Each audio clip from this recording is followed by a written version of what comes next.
ఈవేళ గురువు గారి తాలూగా సందేశము. గురువు గారు ఏం చెప్తున్నారంటే, శిష్య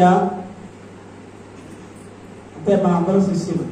శిష్య, నా నుంచి నీకు చెప్పబడే ఆత్మ రహస్యము, ఆత్మ గురించి ఏదైతే ఉందో ఆ రహస్యము, సత్యము, జ్ఞానము, దాని వలన నీ చిత్తము అంటే నీ మనసు శుద్ధి అవ్వడానికి సదా ఎప్పుడు వింటూ ఉండాలి. ఇప్పుడు మనం ఇక్కడ సత్సంగము ఆత్మజ్ఞానమే. ఈ ఆత్మజ్ఞానంలో వచ్చినవే వస్తుంటాయి, చెప్పినవే చెప్తుంటాయి, కానీ అవి ఎప్పుడు సదా ఎప్పుడు కూడా మనం వింటూ ఉండాలి. ఆ వింటూ ఉండడం వల్ల మన మనసు అనేది శుద్ధమవుతుంది అనేది గురువు గారు చెప్పారు. అలాగే ఎందుచేతనంటే అనేక రకాలైన మనము అనేక రకాలైన జన్మలు ఎత్తుతూ జనన మరణాలు పొందుతూ ఉన్నాము. అంటే అనేక రకాలు అంటే మనం ఒకేసారి మనిషిగా జన్మ తీసుకోలేదు.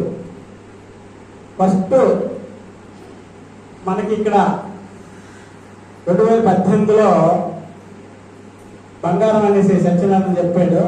ఏం చెప్పారంటే, రాయాయి, మొక్క, జంతువులు అంటే మన జన్మ, మనం పుట్టింది.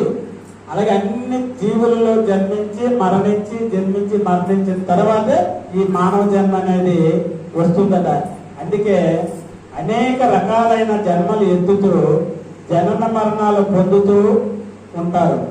అంతేకాదు అనేక విధాలైన కర్మలు చేయడం వలన, అంటే అనేక జన్మల్లో అనేక రకాలైన కర్మలు పనులు చేయడం వలన తిరిగి అజ్ఞాన దేహాలు మనకి కలుగుతున్నాయి. అంటే చెడు కర్మలు చేసినట్లయితే మనకి అజ్ఞానం అనే దేహము అంటే శరీరాలు మనకి కలుగుతున్నాయి అనేది గురువు గారి తాలూగా సందేశం ఇవాళ.